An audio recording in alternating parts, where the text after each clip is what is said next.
तो आज हम वर्क एनर्जी एंड पावर का पार्ट 4 स्टार्ट करने जा रहे हैं। बहुत ही अच्छा सा टॉपिक है और काफ़ी इंटरेस्टिंग टॉपिक है, क्योंकि आपने आज तक इसके बारे में ज़्यादा डिटेल में नहीं पढ़ा होगा। इसलिए हमने लास्ट लेक्चर में ग्रेविटेशनल पोटेंशियल एनर्जी पढ़ा था। इस लेक्चर में हम पोटेंशियल एनर्जी ऑफ स्प्रिंग पढ़ते हैं। मैंने आपको लास्ट टाइम ये एग्जांपल दिया था। पोटेंशियल एनर्जी के बहुत सारे एग्जांपल होते हैं। Gravitational potential energy of spring, electrostatic potential energy. Electrostatic potential energy है वो हम कब पढ़ने वाले हैं? 12th में। हम यहाँ पे 11th में जो लास्ट पोटेंशियल एनर्जी है वो पढ़ेंगे, पोटेंशियल एनर्जी ऑफ स्प्रिंग। मैं आपको सिंपल एग्जांपल देता हूँ। मान लो आप स्प्रिंग को दबाओगे, ठीक है, तो वो क्या होगा? छूट के इस साइड आ जाएगा। ओके बेटा, ये देखो, ये स्प्रिंग है, ठीक है, घर पे भी आपके पास होगी। ये पेन से मैं निकाली हुई स्प्रिंग है, जुगाड़। देखो, जैसे ही हम प्रेस करता हूँ, मैं इसको छोड़ दूंगा तो वापस अपनी जगह पे आएगी। क्यों आएगी? बिकॉज मैंने फोर्स इस साइड मूव किया है। फोर्स मैं देखो इस डायरेक्शन में लगा रहा हूँ, बट उसका मोशन इस डायरेक्शन में होगा। ठीक है, तो हमेशा स्प्रिंग जिस डायरेक्शन में फोर्स हम लगाते हैं उसके ऑपोजिट डायरेक्शन में उसका मोशन होता है। जैसे देखो, इसको मैं छोड़ दे रहा हूँ, इसको मैं प्रेस किया, फोर्स इस साइड लगाया, जैसे ही छोड़ दूंगा तो क्या हो जाएगा? अपने पोजीशन पे वापस आ जाएगी। बस यही हमें आज स्प्रिंग में पढ़ना है। See, consider an elastic spring of negligibly small mass. ये सबसे इम्पोर्टेंट है, उसका मास ही कुछ नहीं है। With its one end attached to a rigid support. देखो, rigid support मतलब यहाँ पे फिक्स है, fix. Another end is attached to a block of mass m which can slide over a smooth horizontal surface. Smooth horizontal surface का मतलब क्या हो जाएगा? Friction is equal to 0. Now the position x is equal to 0 is the equilibrium position as shown in figure है। देखो, यहाँ पे कुछ भी फोर्स अप्लाई नहीं किया तो वो इक्विलिब्रियम पोजीशन पे होगा। लॉजिकल बात। Now when the spring is stretched, stretch मतलब देखो खींच रहे हैं, मतलब फिगर बी, आप खींच रहे हो, खींच रहे हो आप, ओके, तो होगा क्या? स्प्रिंग का फोर्स देखो, एफ एस मतलब क्या? फोर्स ड्यू टू स्प्रिंग कहाँ पे लगेगा? अंदर, क्योंकि जैसे ही आप छोड़ दोगे तो स्प्रिंग को वो अंदर लेके जाएगा। ओके, और फिगर सी क्या है? कंप्रेस्ड है, क्योंकि दबा रहे हो तो स्प्रिंग का फोर्स हमेशा ऑपोजिट डायरेक्शन में ही जाएगा। बाय पुलिंग और pushing the block, a spring force FS begins to act in a spring towards the equilibrium position. हमेशा spring force toward the equilibrium position, क्योंकि देखो कोई भी चीज है ना, वो अपने आप को ओरिजिनल पोजीशन में लाने की ट्राई करेगी। मान लो आपने उसको पहले खींचा तो स्प्रिंग फोर्स अंदर लगेगा, क्योंकि उसको इक्विलिब्रियम पोजीशन में, क्योंकि आप छोड़ दोगे तो स्प्रिंग वापस अंदर जाएगी ना, इसलिए। ठीक है, ठीक है। और अगर आपने उसको कंप्रेस किया, कंप्रेस, तो वो स्प्रिंग फोर्स इस साइड लगेगा। बराबर है। ये डायग्राम बहुत इंपॉर्टेंट है, ये डायग्राम याद रखिए। ओके, ये डायग्राम याद रखना है, दैट्स इट, और कुछ याद नहीं रखना। अब स्प्रिंग फोर्स के बारे में हमें एक रूल बनाया और एक रूल बताया था हुक्स भाई ने। उसको हम हुक्स लॉ बोल रहे हैं। According to Hooke's law, the spring force F S is proportional to the displacement of the block. जितना आप, एक सिंपल सी बात है, ये आपका फिगर देखो, अगर आपने थोड़ा सा खींचा तो थोड़ा सा डिस्प्लेस किया तो फोर्स कम लगेगा। ज्यादा डिस्प्लेस करोगे, ज्यादा डिस्प्लेस मतलब ज्यादा उसका डिस्टेंस खींचोगे ओरिजिनल पोजीशन से, मीन पोजीशन से ज्यादा खींचोगे तो उतना स्प्रिंग फोर्स भी ज्यादा लगेगा। मतलब F S is directly proportional to X. और डायरेक्ट प्रोपोर्शनलिटी हटाने के लिए वहां पे कांस्टेंट लगाएंगे माइनस के। नेगेटिव क्यों? और ये जो के है उसको हम क्या बोलेंगे? Spring constant. और उसका ऐसा यूनिट क्या है? न्यूटन पर मीटर। याद रखना, स्प्रिंग कांस्टेंट बहुत इंपॉर्टेंट चीज है। Spring constant, spring constant. और ये क्यों नेगेटिव आया? बिकॉज अगर आपने एक्स को इस साइड लेके गए तो फोर्स इस साइड लगा, अगर एक्स को इस साइड लेके गए तो फोर्स, देखा हमने फिगर में, चेक कर लो बेटा, यहाँ पे दोनों के देखो, यहाँ पे एक्स का डायरेक्शन इस साइड है तो फोर्स इस साइड है, और यहाँ पे एफ एस पॉजिटिव है, इस साइड है, तो एक्स का डायरेक्शन नेगेटिव है। हमेशा ऑपोजिट होते हैं, इसलिए हम क्या लिखेंगे वहाँ पे? माइनस के का ऐसा यूनिट है न्यूटन पर मीटर। अगर वो कोई भी स्प्रिंग स्टिफ होगी तो के लार्ज होगा। स्टिफ मतलब अगर आपने किसी ने बड़े बड़े ट्रॉलीज होते हैं ना, जो ट्रक्स, उसमें स्प्रिंग आती है, इतनी बड़ी बड़ी और मोटी आती है, उसको दबाने की ट्राई करना, आपसे नहीं दबेंगे। तो सिर्फ कब दबते हैं? जब उस पर लोड होता है, और सस्पेंशन जिसको बोलते हैं वो। और वेरेज ये देखो, ये जो मैंने आपके सामने स्प्रिंग रखी, ये काफी छोट, ये उसका के काफी कम है, क्योंकि देखो इसको दबा रहा हूँ तो वो दब जा रहा है। ओके, ये काफी सॉफ्ट है, ये सॉफ्ट स्प्रिंग है, तो इसका के क्या होगा? काफी स्मॉल होगा, okay, and the negative sign shows that F S X in the opposite direction of X. Okay, clear हो गया। The work done by the spring force, अगर अभी देखो आपने उस पे डिस्प्लेसमेंट करवाया तो उसका वर्क डन तो होगा, तो वो स्प्रिंग फोर्स के कारण वर्क डन भी कितना होगा, छोटा सा होगा, इसलिए उसको डी डब्ल्यू मानेंगे। ओके, और फोर्स का क्या होगा, F S into D x. Work done का फॉर्मूला क्या होता है, force into displacement F S into D x. F x क्या होगा हमारा, देखो इधर से क्या निकलेगा, minus K X into D X. Clear हो गया। Now if the block is moved from an initial position X I to the final displacement X, देखो हमने ऐसा माना था इस डायग्राम में कि वो इनिशियल पोजीशन उसकी एक्स आई थी। एक्स आई मतलब क्या, that is mean position, but ऐसा कोई जरूरी तो नहीं है। प्रैक्टिकल केस में वो कहीं से भी इनिशियल पोजीशन एक्स आई से लेके फाइनल पोजीशन एक्स एफ की तरफ जाती है, तो टोटल वर्क डन कितना होगा। तो टोटल वर्क डन फाइंड करने के लिए हमें क्या करना पड़ेगा बेटा, इंटीग्रेशन करना पड़ेगा, क्योंकि डी डब्ल्यू एस का इंटीग्रेशन डब्ल्यू एस होगा, ये हो जाएगा minus K x D x. कहाँ से कहाँ तक बेटा, ये हो जाएगा एक्स आई से लेके एक्स एफ तक। क्लियर हो गया।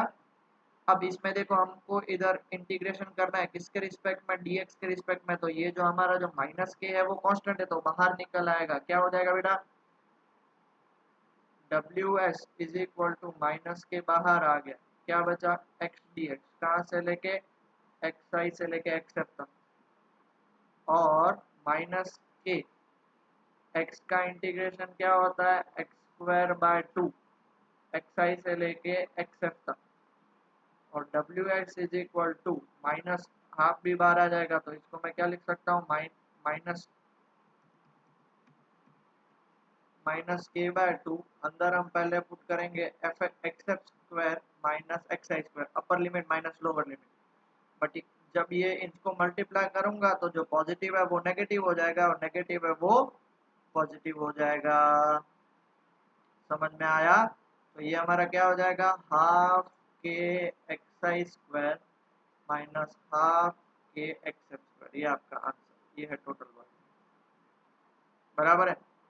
अब अगर हम मान ले कि इफ एक स्पेशल केस, इफ हमने जहां से खींचा और वहीं पे आ गया, तो इनिशियल पोजीशन एक्स आई और एक्स एफ दोनों इक्वल है, जहां से खींचा, ये एक स्पेशल केस है, तो टोटल वर्क डन उस केस में क्या हो जाएगा, जीरो, क्योंकि ये दोनों सेम हो जाएंगे। समझ में आ गया बेटा, समझ में आ गया। तो हमने जो इतना बड़ा डिस्कशन किया, इतना बड़ा डिस्कशन किया, वो डिस्कशन क्या बोलता है, पहला कि the spring force is a position dependent, क्यों, F S is equal to minus. दूसरा, the work done by the spring force depends on the initial and final position, तो वो क्या हो जाएगा, कंजर्वेटिव फोर्स हो जाएगा, कोई भी बात लो उससे कोई फर्क नहीं पड़ता। और तीसरा, the work done by the spring force is a cyclic process in a zero, क्योंकि देखो वो भी मैंने प्रूव करके दिखाया, जहां से स्टार्ट किया वहीं पे वापस आ गया, जीरो हो गया, दस the spring force is a conservative force. ये छोटी छोटी बातें मैं जो आपको डिटेल में बता रहा हूँ टेक्स्ट बुक में नहीं होगी, और आपके स्कूल वाले तो खास करके नहीं पढ़ाएंगे। इसलिए अगर आपको दिल से इच्छा हो पढ़ने की, मुझे पता है बहुत सारे स्टूडेंट्स को फिजिक्स अभी भी डिफिकल्ट लगता है, उसका रीजन है क्योंकि ये आप छोटी छोटी चीजें नहीं पढ़ते हो, और दूसरी बात कि आप लोग उसका आंसर्स वहां पे, क्या आंसर बोल रहा हूँ, आप लोग, सॉरी वो एक मैसेज आ गया तो उसमें मिक्स हो गया। हाँ, दूसरी बात, आप एनसीईआरटी नहीं पढ़ते हो, एनसीईआरटी नहीं पढ़ते हो तो हम कैसे आपको पता चलेगा आपको क्या आता है क्या नहीं आता है, तो सारी चीजें डिटेल में आपको पढ़नी पड़ेगी। Okay, pause the video, note it down इतना। ओके, लिख लिया बेटा सब लोगों ने, ठीक। Now in order to pull the block outward with a slow constant speed, देखो ये क्वाजीस्टेटिक मोशन बोलते हैं। क्वाजीस्टेटिक मोशन मतलब क्या, धीरे धीरे धीरे धीरे धीरे, जिसमें आपका वर्क डन काफी चेंज नहीं हो रहा है, कांस्टेंट रह रहा है, फोर्स आपका कांस्टेंट रह रहा है। ये क्वाड्रेटिक मोशन हम बुक 2 में पढ़ेंगे, थर्मोडायनामिक्स चैप्टर में आएगा, डिटेल में आएगा, तब हम पढ़ेंगे। हाँ, with a slow constant speed, वहां पे एक्सेलरेशन नहीं होगा।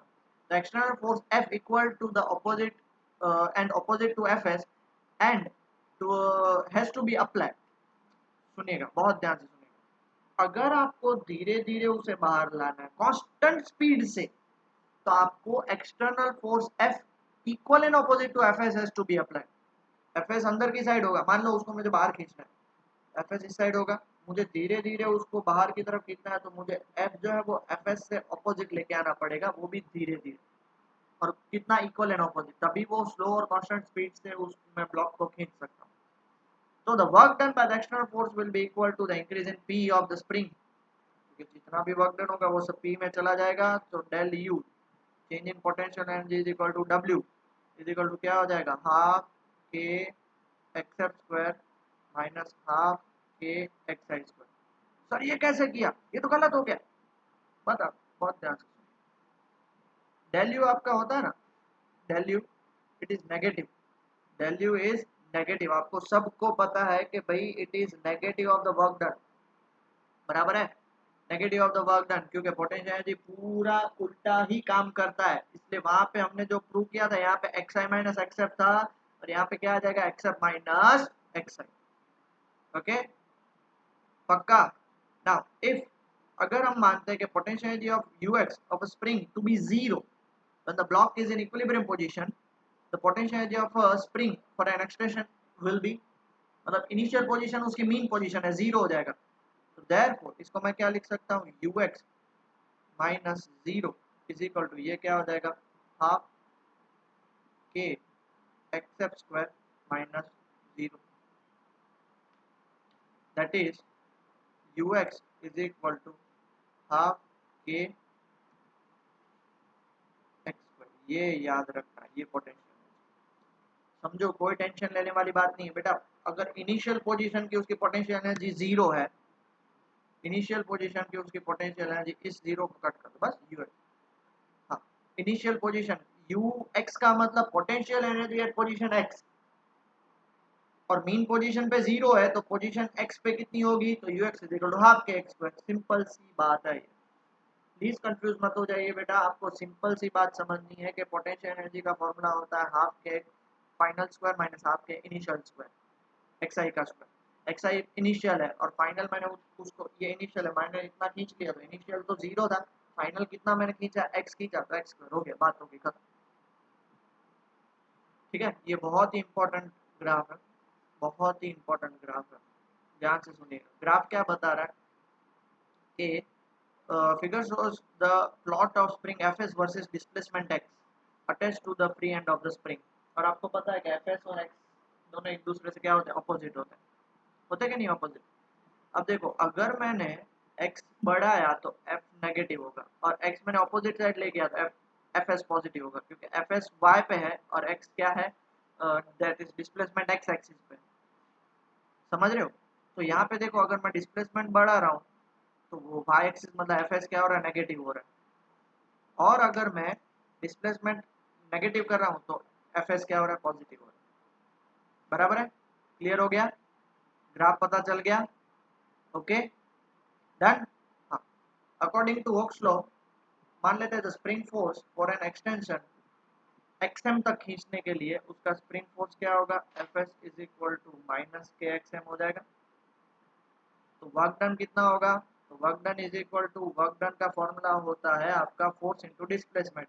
तो देखो, ये फोर्स और ये डिस्प्लेसमेंट मतलब एरिया अंडर द कर्व आ गया, तो एरिया अंडर द कर्व क्या आ जाएगा, एरिया ऑफ ट्राइंगल ओबी है, कितना आ जाएगा बेटा, एरिया ऑफ ट्राइंगल ओबी है कितना होगा, half into base into height,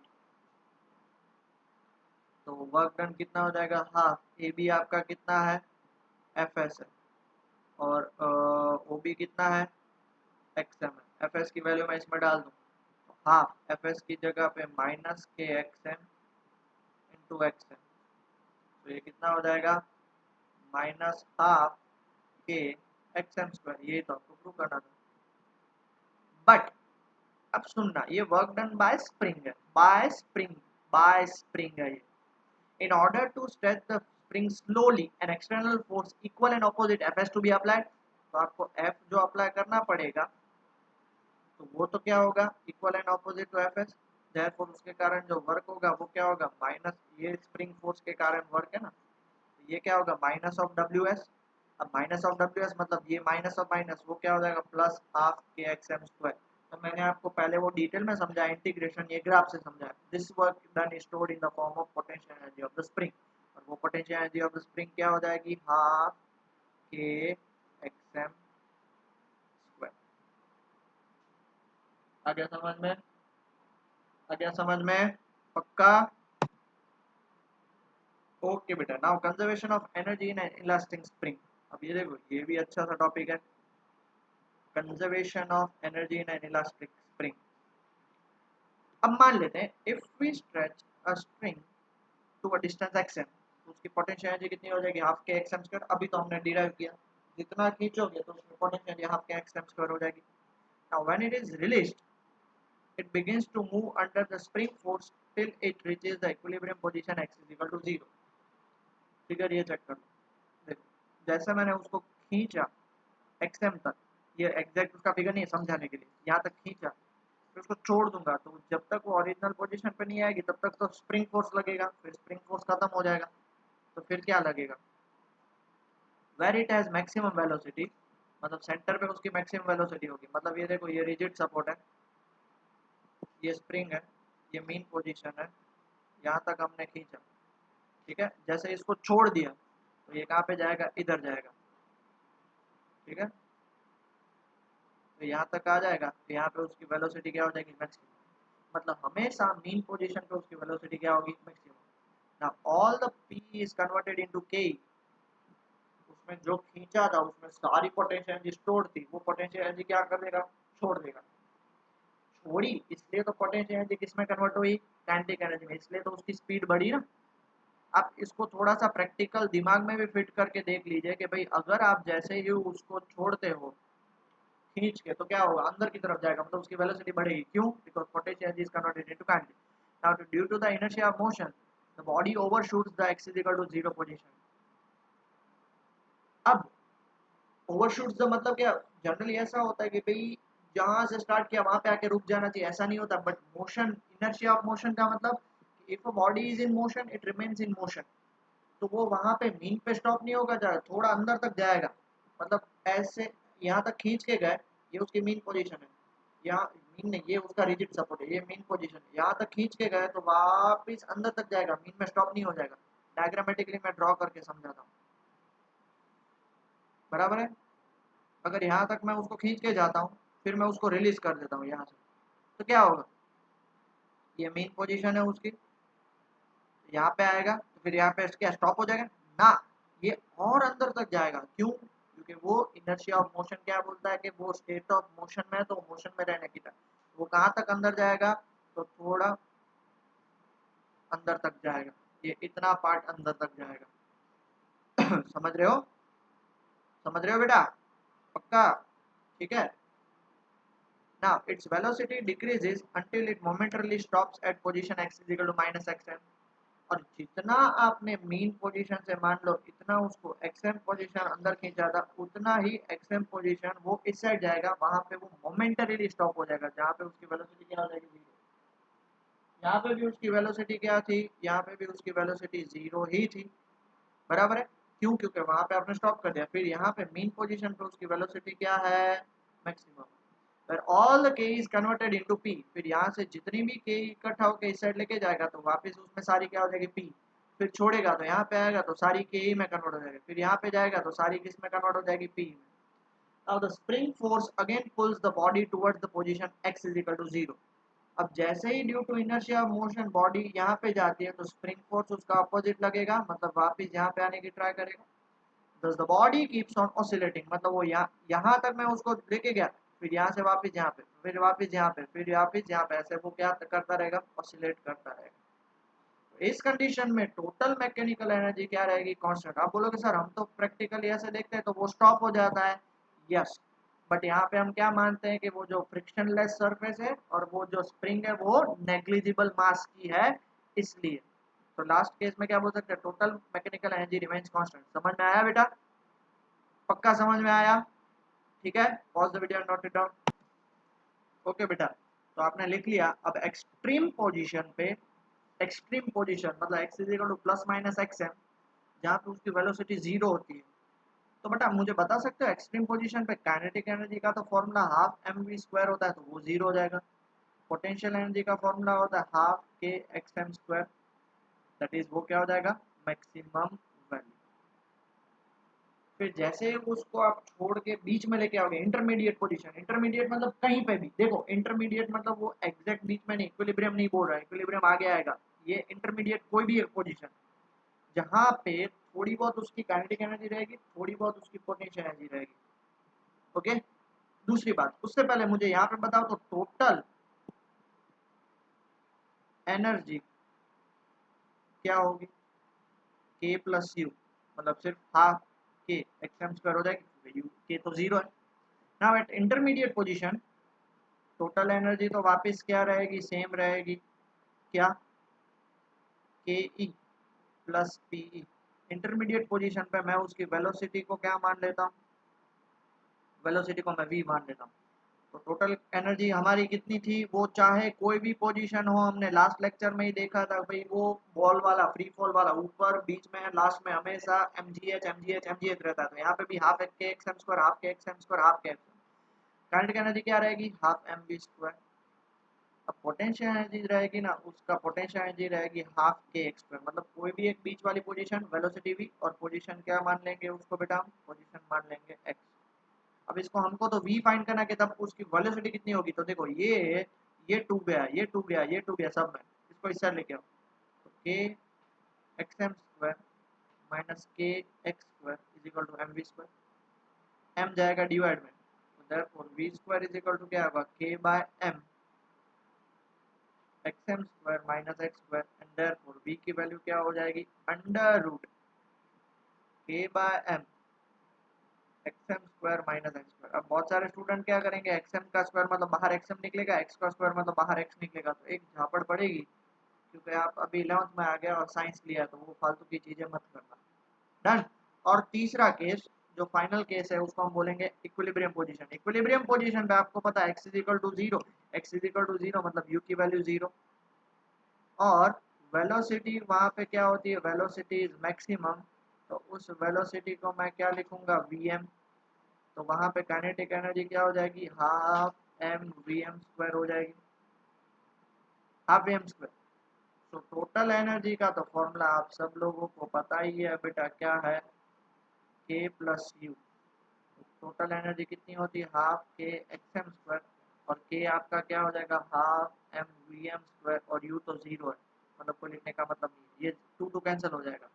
मुझे वी एम मतलब मैक्सिमम वेलोसिटी फाइंड करनी है, तो वी एम का फॉर्मूला तो एम नीचे चला जाएगा, v M square is equal to क्या हो जाएगा, k by m x M square, therefore v m कितना हो जाएगा, under root k by m, और एक्स एम अब बाहर आएगा, क्योंकि देखो एक्स एम अकेला है, वहां पे माइनस में नहीं था। ठीक है, देख सकते हो कि भैया एक्सट्रीम पोजीशन मतलब ये इक्विलिब्रियम पोजीशन है, ये आपका रिजिड सपोर्ट है।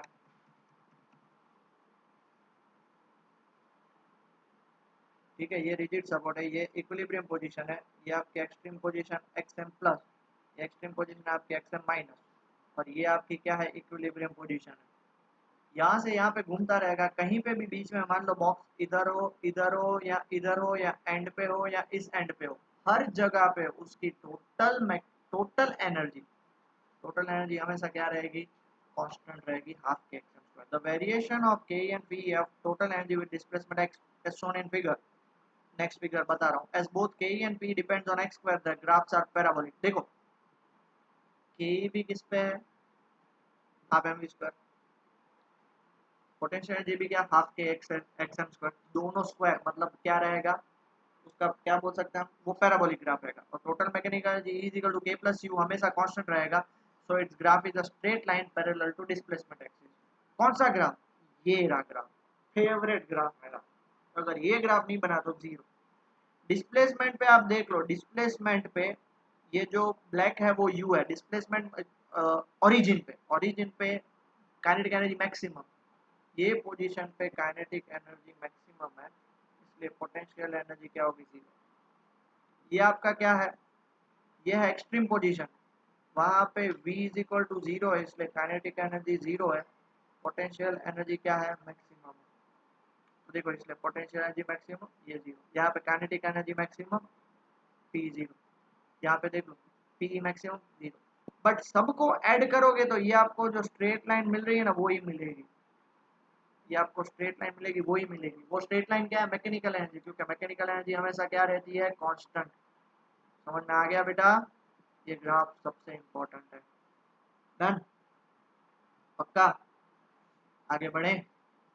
श्योर? ठीक है बेटा। पहला क्वेश्चन, टू स्प्रिंग कांस्टेंट। देखो ये थोड़े क्वेश्चन मैं हाई लेवल के ले रहा हूँ ताकि आपको पता चले,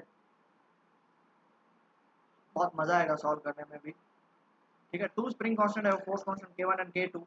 जो K1 है वो K2 से बड़ा है। और which spring is more work done? अगर उसको स्ट्रेच बाय सेम फोर्स करेंगे, दोनों को सेम फोर्स से स्ट्रेच करेंगे तो किस पे ज्यादा वर्क डन होगा, और सेम डिस्टेंस से स्ट्रेच करेंगे तो किस पे ज्यादा वर्क डन होगा, वो फाइंड करना है। ओके, सबसे पहले suppose two springs are stretched by same force, तो दोनों पे फोर्स क्या लगेगा? K1 x1 is equal to K2 x2। आप बोलोगे सर माइनस लगता है, बेटा हम मैग्नीट्यूड की बात करें, हम डायरेक्शन तो चाहिए नहीं। तो हमें क्या फाइंड करना है? W1 bye W2। क्यों? क्योंकि रेशियो फाइंड करेंगे तो उसके बेस पे हमें आइडिया आएगा। W1 क्या होगा बेटा? Half K1 x1 square. W2 क्या होगा? Half K2 x2 square. Half K1 x1 into x1, half K2 x2 into x2। Done? ये और ये कैंसिल हो जाएंगे, क्यों? बिकॉज दोनों सेम है। इसलिए W1 बाय W2 क्या बचा?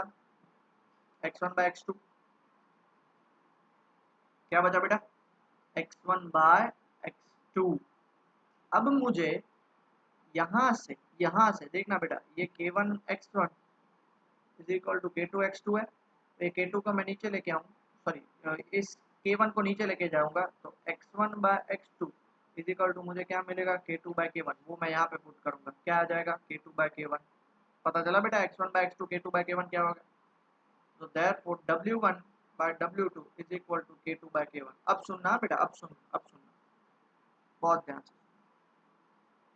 सिंस क्वेश्चन में क्या गिवन है? K1 is greater than K2, मतलब denominator is greater than K2, तो उल्टा केस हो जाएगा। उल्टा केस मतलब कैसे? उल्टा चोर कोतवाल को दाते, ऐसा वो कुछ होता है ना, वैसा यहाँ पे नहीं है। अब यहाँ पे इसको ऊपर लेके जाओ, W1 K1 is equal to W2 K2। ये दोनों इक्वल होने चाहिए, दोनों इक्वल होने चाहिए, मतलब हमें but K1 is greater than K2, मतलब ये वाला पलड़ा भारी है और K2 का पलड़ा छोटा है, तो K2 के साथ क्या है? W2 है, वो भारी होना चाहिए और W1 छोटा होना चाहिए, तभी तो दोनों को बैलेंस कर देंगे ना एक दूसरे को। तो देयरफॉर हम क्या बोल सकते हैं? W2 must be greater than W। Clear हो गया? पक्का? और दूसरा केस अभी पक्का बोलूं क्लियर हो गया तो आप लिखना स्टार्ट कर दीजिएगा। दूसरा केस क्या है? कि suppose two springs are stretched by same distance x, दोनों को सेम डिस्टेंस से स्ट्रेच करेंगे, तो W1 by W2 is equal to half K1 x square और half K2 x square। Cut कर दो, हाफ हाफ भी कट हो जाएगा। W1 by W2 is equal to K1 by K2। K2 ऊपर जाएगा, W1 K2 is equal to W2 K1। But हमें पता है कि K1 is greater than K2, तो K1 किसके साथ है? जो K1 जिसके साथ है वो क्या होना चाहिए? छोटा होना चाहिए। तो therefore W1 must be greater than W2। मैंने लॉजिक भी समझा दिया, पलटा जिसका भारी है वो। नहीं समझ में आया तो वापिस एक बार वीडियो देख लीजिएगा, ठीक है बेटा? आगे बढ़े। Next question, the length of a steel wire, the length of a steel wire increase by 0.5 centimetre when it is loaded with the weight of 5 kg। Calculate the force constant and the work done, दोनों। तो सबसे पहले तो हमें क्या find करना है? Force constant मतलब K फाइंड करना है, तो F is equal to KX हो जाएगा, but F is also equal to mg। ठीक है, तो therefore मैं क्या बोल सकता हूँ? kx is equal to mg।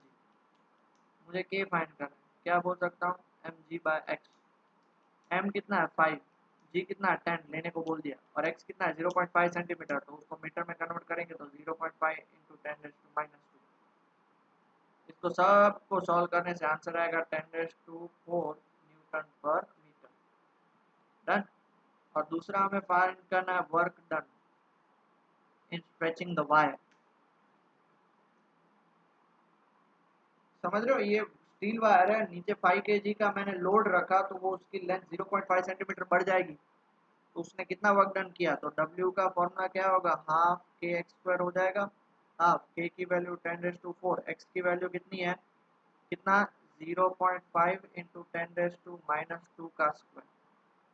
तो हाफ इंटू 10⁻⁴, 0.5 मतलब 0.25 इंटू 10⁻⁻⁴, ये कट हो जाएगा तो इसका आंसर आएगा 0.125 जूल। समझ में आया, ठीक है, आगे बढ़ें। ओके बेटा, नेक्स्ट क्या दिया हुआ है, next question, to stimulate car accidents auto manufacture.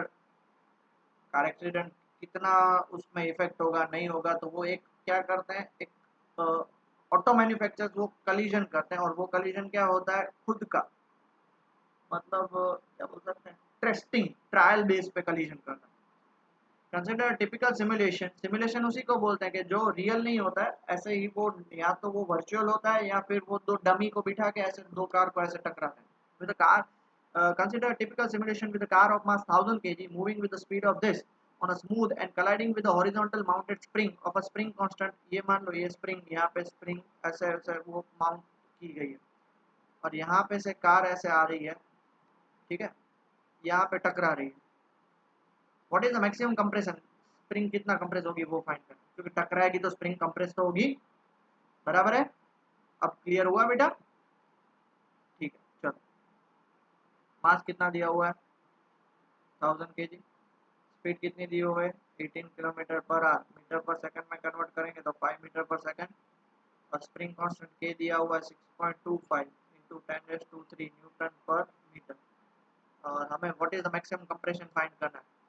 तो जो वर्क डन वो किस में लगाएगा, क्योंकि कार आ रही है स्पीड से, तो काइनेटिक एनर्जी पूरे के पूरी किस में कन्वर्ट हो जाएगी, स्प्रिंग, स्प्रिंग के अंदर जो पोटेंशियल एनर्जी होगी उसमें कन्वर्ट हो जाएगी। तो क्या बोलेंगे, gain in potential energy of spring is equal to loss in kinetic energy of car. ये कितना हो जाएगा, हाफ के x M square is equal to half M we square, बराबर है। हाफ हाफ कैंसिल हो जाएगा, हमें क्या फाइंड करना है, x M square is equal to M we square by k. M है 1000, वी है 25 और के है 6.25 इंटू 10⁻⁵। इसको कैलकुलेट करोगे तो आंसर आएगा 4। एक्स एम की वैल्यू आएगी 2 मीटर, स्प्रिंग जो है 2 मीटर तक दबेगी। डन बेटा, पक्का, ये एक्सरसाइज का सॉरी एग्जांपल है टेक्स्ट बुक का। ओके आगे बढ़े, next, a spring force of 24 Newton पर metre, okay, a spring force of 24 newton per meter is resting on a frictionless horizontal surface। हाँ स्टार्ट करें बेटा, ओके क्या किया, गिवन है हमारे पास, देखो के गिवन है 24 न्यूटन पर मीटर, और फोर्स कितना लगा रहे हैं हम, कितना लगा रहे हैं फोर्स हम लगा रहे हैं 10 न्यूटन का, और मास कितना गिवन है 4 kg का, और जिसके कारण मूवमेंट कितनी हो रही है 0.5 मीटर। समझ रहे हो, देखो spring force of constant is resting on a frictionless surface, the force of 10 newton is applied on the block of mass 4 kg at one end। what is the speed of the block when it has been moved through a distance of 0.5 metre, मतलब सारी उसकी velocity है, velocity हमें find करनी, तो वो kinetic energy सारी किस में कन्वर्ट हो जाएगी, बहुत ध्यान से सुनना बेटा, work done on the spring, मैं समझाता हूँ डायग्राम के through, is equal to gain in kinetic energy plus gain in potential energy. देखो ये स्प्रिंग है, यहाँ पे बॉक्स है, अब मैं इसका 10 न्यूटन का फोर्स अप्लाई कर रहा हूँ, बराबर है, 10 न्यूटन का फोर्स अप्लाई कर रहा हूँ। तो इसमें अब ये इंटरमीडिएट पोजीशन पे, ऐसा नहीं बोला ना कि फाइनल पोजीशन है कि मैक्सिमम होता, कि भाई कितना मैक्सिमम वो खींच सकता, तो वहाँ पे क्या होता, पोटेंशियल एनर्जी होता। या इक्विलिब्रियम पोजीशन होती तो वहाँ पे पोटेंशियल एनर्जी होती, तो सॉरी काइनेटिक एनर्जी होती। बट ये कोई भी इंटरमीडिएट पोजीशन है, और वो कितना मूवमेंट हुआ है, 0.5 मीटर का मूवमेंट हुआ है 4 kg ब्लॉक पे। सो जो भी वर्क डन है वो काइनेटिक एनर्जी में भी आएगा और पोटेंशियल एनर्जी में भी आएगा, दोनों में आएगा। समझ रहे हो बेटा? सो वर्क डन कितना होगा?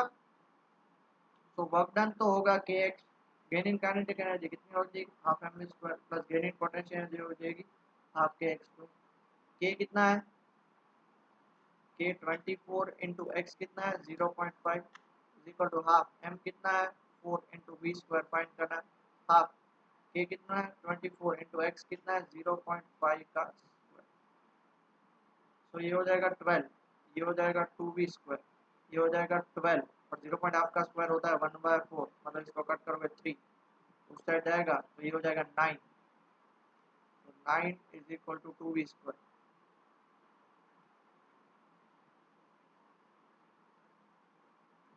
ए sorry sorry sorry sorry sorry sorry, एक गलती होगी, यहाँ पे के नहीं आएगा, यहाँ पे एफ एक्स आएगा। वर्क डन का फॉर्मूला एफ एक्स होता है, इसलिए 10 इंटू 0.5, ये कितना हो जाएगा 5, ये हो जाएगा 2।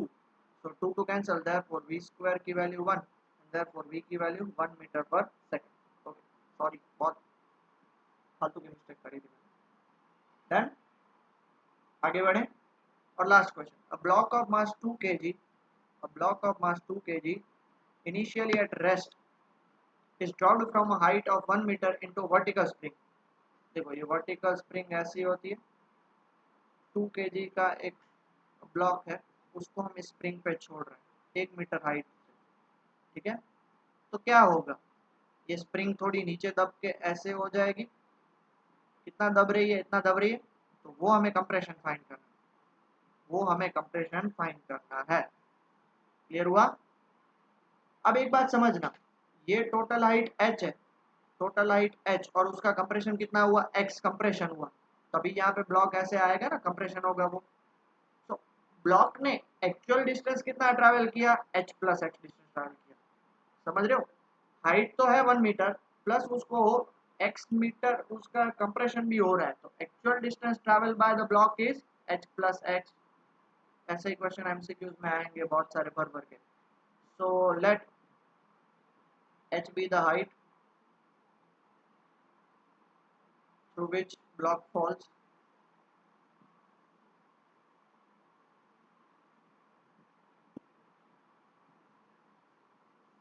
and x be the distance, और वो भी मैक्सिमम डिस्टेंस है, देख लो मैक्सिमम डिस्टेंस मतलब वो सारी की सारी पोटेंशियल एनर्जी में हो जाएगी, through which spring is compressed.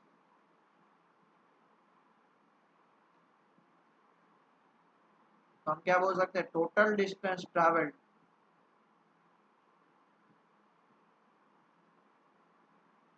Total distance travelled by block is equal to क्या हो जाएगा, h प्लस एक्स।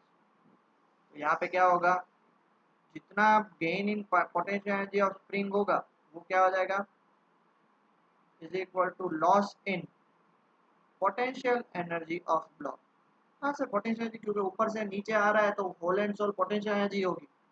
डिस्टेंस तो दी, सॉरी वेलोसिटी तो दी नहीं हुई है, तो potential energy, gain in potential energy of spring क्या हो जाएगी, हाफ के एक्स स्क्वायर, और loss in potential energy of block, block नीचे आ रहा है मतलब कितना ब्लॉक मूव करेगा, एम जी h plus x, block move कर रहा है नीचे। ये बात समझिए, स्प्रिंग की पोटेंशियल एनर्जी हाफ के x square, potential energy of block m ji H.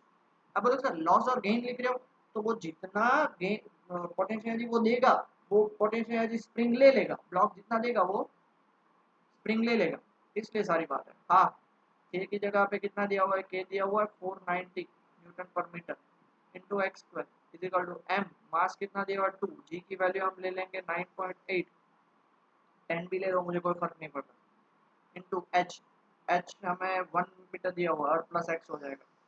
तो इसको आप कट करोगे तो ये कट करोगे तो कितना आएगा, इसको आप कट कर दोगे तो ये कितना आ जाएगा, 245, 245 एक्स स्क्वायर बाय 2 इंटू 9.8, ये भी कट कर दो, इक्वल टू यहाँ पे क्या बचेगा 1 प्लस एक्स। इसको फाइनली कट करोगे, इतना लिख लीजिए, फिर आगे बढ़ते हैं। इसको कट करोगे तो आंसर आएगा 12.5 x square is equal to 1 plus x. इस साइड सब चले जाएंगे तो 12.5 x square minus x minus 1 is equal to 0। X का फॉर्मूला पता है माइनस बी, बी की जगह minus 1 plus minus under root b square, b square मतलब क्या हो जाएगा माइनस 1 का स्क्वायर माइनस 4, ए की जगह पे क्या लिखेंगे 12.5 और सी की जगह पे माइनस 1 अपॉन 2 और ए की जगह पे क्या लिखेंगे 12.5 क्वाड्रेटिक फॉर्मूला। तो ये हो जाएगा 1 plus minus under root 1 minus minus plus 4 into 12.5 कितना होगा 4 इंटू 12.5 50 हो जाएगा ये 50 अपॉन नीचे कितना आ जाएगा 25। एक्स की वैल्यू 1 प्लस माइनस ये हो जाएगा रूट 51 बाय 25। तो माइनस तो आ नहीं सकता 1 माइनस रूट 51 इसलिए फाइनल आंसर तो क्या होगा 1 प्लस रूट 51 बाय 25 और इसको कैलकुलेट करोगे तो आंसर आएगा 0.3256 3256 मीटर। इतना उसका कंप्रेशन होगा। डन। चलो 40 मिनट्स का लेक्चर हो चुका है। मुझे एक टॉपिक स्टार्ट करवाना था बट कोई नहीं, तो हम नेक्स्ट लेक्चर में ले लेते हैं। ठीक है, तब तक के लिए ये अच्छे से पढ़ाई करिए। ये सारा कॉन्सेप्ट क्लियर करवा दिया है मैंने। अब इसके बाद का जो टॉपिक है ना वो है डिफरेंट फॉर्म्स ऑफ एनर्जी। चलो ले ही लेते हैं, डिफरेंट फॉर्म्स ऑफ एनर्जी है ना, और प्रिंसिपल ले ही लेते हैं फटाफट से। चलो डिफरेंट फॉर्म्स ऑफ एनर्जी, सबसे पहला topic different forms of energy. पहला कौन सा है मैकेनिकल एनर्जी है। मैकेनिकल एनर्जी क्या है the sum of kinetic and potential energy in bulk is called mechanical energy and kinetic energy is due to the motion while potential energy is due to the position और configuration. ये सबको पता है। दूसरी नहीं पता होगा इंटरनल एनर्जी मतलब क्या the molecules of a body vibrate with respect to one another, एक दूसरे के रिस्पेक्ट में वाइब्रेट करेंगे and those molecules have kinetic energy due to their motion, potential energy due to their attraction and repulsion, एक दूसरे से attract भी होंगे और रिपल भी होंगे। And the sum of the kinetic and potential energy of all molecules is called internal energy of the body. अब body के अंदर के जो मॉलिक्यूल्स के कारण जो काइनेटिक और पोटेंशियल एनर्जी होगी उसको हम इंटरनल एनर्जी बोलेंगे, उसको मैकेनिकल एनर्जी नहीं बोल सकते। दूसरी बात, as the temperature of a body increases its potential energy also increases, क्योंकि वो दूर भागेंगे इसलिए उसकी पोटेंशियल एनर्जी भी बढ़ती जाएगी। नेक्स्ट इज हीट और thermal energy. A body possesses heat energy due to the random motion of its molecule। यहाँ से वहाँ पे कोई भी दो मॉलिक्यूल टकराएंगे तो क्या प्रोड्यूस होगा heat. Now heat energy is also related to internal energy of the body, ordinary of the body.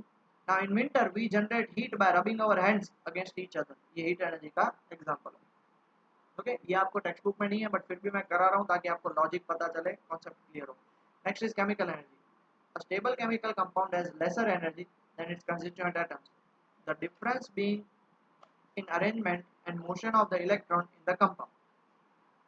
कोई भी स्टेबल केमिकल कंपाउंड होगा, केमिस्ट्री पढ़ रहे होगे, उसमें एनर्जी उतनी ज़्यादा नहीं होगी, बराबर है। बट जो अनस्टेबल होगा उसमें काफ़ी एनर्जी होगी, इसलिए तो वो न्यूक्लियर फिजन और फ्यूजन में यूज होते हैं। Now this difference is called chemical energy. A chemical reaction is just the rearrangement of atoms. Arrangement of atoms, यहाँ से एटम निकाल के दूसरी जगह पे, दूसरी जगह से पहली जगह पे, दूसरी जगह से पहली जगह पे। Now if the total energy of the reactant is more than the product, reactant की एनर्जी और प्रोडक्ट की एनर्जी कंपेयर करोगे, देखो energy can neither be created nor be destroyed, but reactant की एनर्जी प्रोडक्ट से ज़्यादा है तो heat is released and the reaction is exothermic. Now if the reverse is true, तो heat is absorbed and the reaction is endothermic. मतलब product की energy ज़्यादा है, रिएक्टेंट की कम है, तो वहाँ पे क्या होगा एंडोथर्मिक होगा।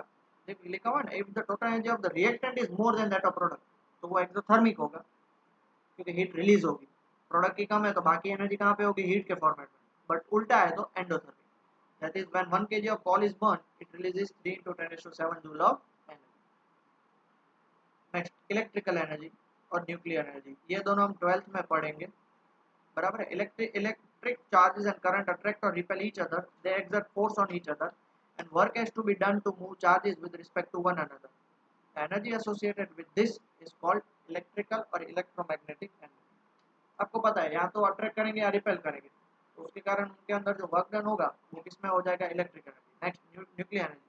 Neutrons and protons attract each other very strongly at a distance of order 10⁻⁻⁵। इतने छोटे डिस्टेंस पे भी वो क्या कर रहे हैं अट्रैक्ट कर रहे हैं। Now, nuclear energy is released in this process of nuclear fission and nuclear fusion. In each of this process, a part of mass is converted into energy in accordance with Einstein's mass energy relation. Einstein का mass energy relation क्या है? E is equal to mc square.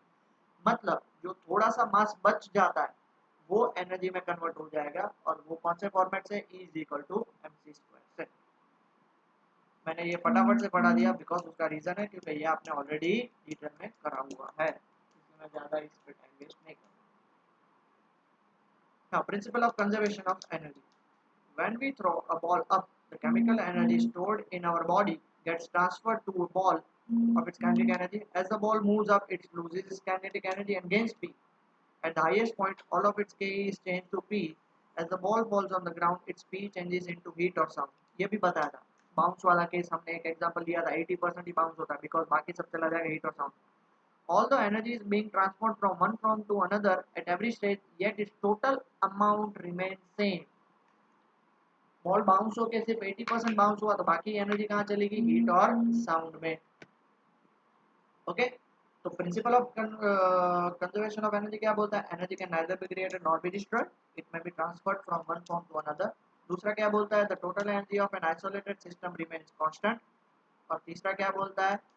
as the entire universe may be regarded as an isolated system, the total energy of the universe is constant. मतलब मान लो कि एक part जो है वो लूज कर रहा है तो दूसरा पार्ट उसे क्या करेगा? गेन करेगा ही. इसलिए हमेशा पूरे यूनिवर्स की एनर्जी क्या रहती है? फिक्स रहती है. और उसका बेस्ट एग्जांपल हमने बॉल वाला ले लिया था. बॉल में काइनेटिक एनर्जी जैसे ऊपर फेंकते तो पोटेंशियल एनर्जी बढ़ती है बट काइनेटिक एनर्जी कम होती है, बट नेट तो फिक्स रहती है. तो इसलिए loss in kinetic energy is gain in potential energy. जितने हमने क्वेश्चंस किए वो यहाँ पे फिट हो रहे हैं. ओके, लास्ट वाला टॉपिक मैंने बहुत जल्दी करवा दिया. उसका रीजन है क्योंकि ये सब आपने ऑलरेडी पढ़ा हुआ है और ये टोटली थियरी बेस्ड है. फिर भी नहीं पता चल रहा तो मुझसे आप पूछ सकते हो और पता चल जाता है. आप लोग होशियार हो. ठीक है, so please right it down. और नेक्स्ट लेक्चर में हम न्यू टॉपिक स्टार्ट करेंगे. बहुत ही अच्छा वाला टॉपिक है. तब तक के लिए take care and study well.